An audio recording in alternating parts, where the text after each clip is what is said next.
Also joining us is Abdullahi Haruna, a journalist and a publisher. Thank you so much. My pleasure for joining us. Right. Okay, so we're looking at expectations of this new cabinet. For the three men and women chosen by the president to help him steady the ship of state, as it were, what are your expectations? As for me, beyond the sectorial expectations, it's that commitment to service. The list of 43 ministers are tested and proven Nigerians with the capacity to deliver. But the absence of sincere, commitment to governance has affected our drive to where we ought to be. So, principally, the ministers on board now should adopt a template. I'm glad the government has the economic recovery plan. Every minister should make that template a Bible or a Quran by studying it diligently and manifesting it. Synergy is very important in governance. All the ministers must come together to prioritize what exactly is that thing that needs to push. We are in a situation where resources are mean, very lean, and everyone is trying to drag attention to his or her own ministry, thereby having difficulty of channeling resources to just one particular area. If it is security that we must face, investment should be diligently pushed into that area. Let's solve these issues of security first, before even dive into agriculture, before dive into education. When you look like my panelists have stated here, it's all about competition for a particular sector. The educational sector, for instance, has been bedeviled with lack of funding.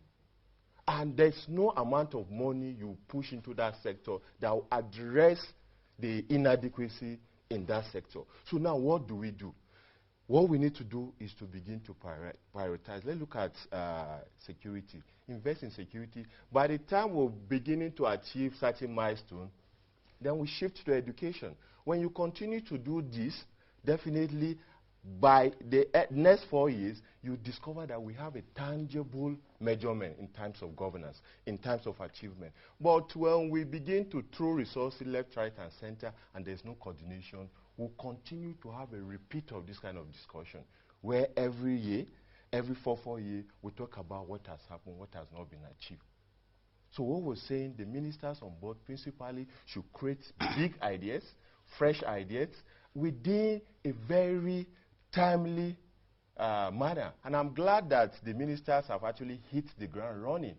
We saw the Minister of Humanitarian and Internally Displaced Persons in Cameroon to actually bring back our returnees, internally displaced persons. That, for me, is governance. Maybe because that's the area where she had operated in the past. I mean, up until her appointment as minister, she was in that sector. Yeah, the Refugee Commission. Yes, and clearly understands the issues and the challenges in that sector. Sure. Yes. That's what I'm saying. Okay, like the Minister of Interior, he was also around to assess, on a familiarization tour that this is what it's my agenda. That is what the other ministers should do. In the last 4 years, we've virtually had ministers without action. I'm sorry to use that word, because there was no communication.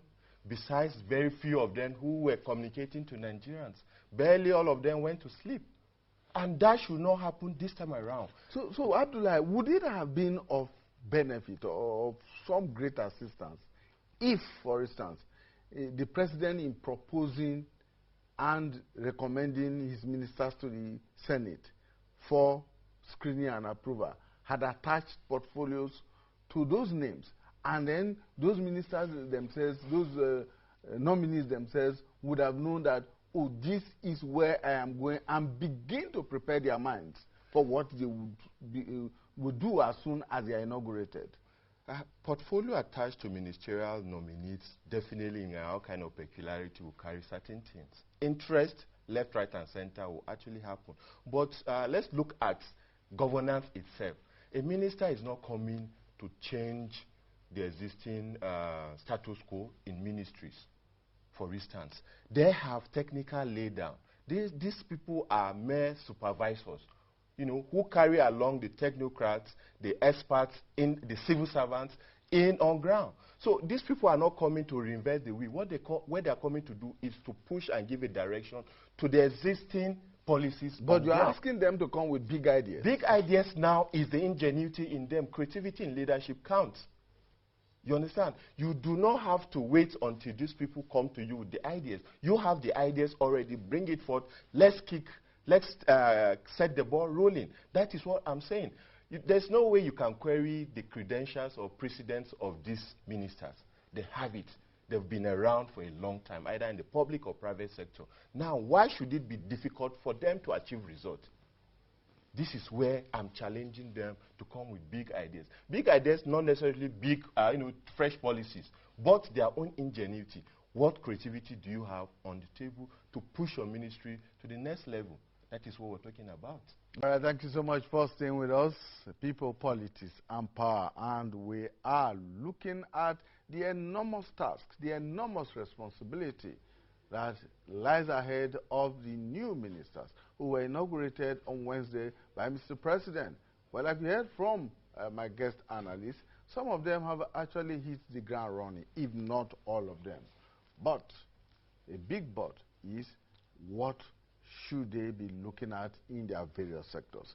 We shouldn't, overburden the president by giving so much power to his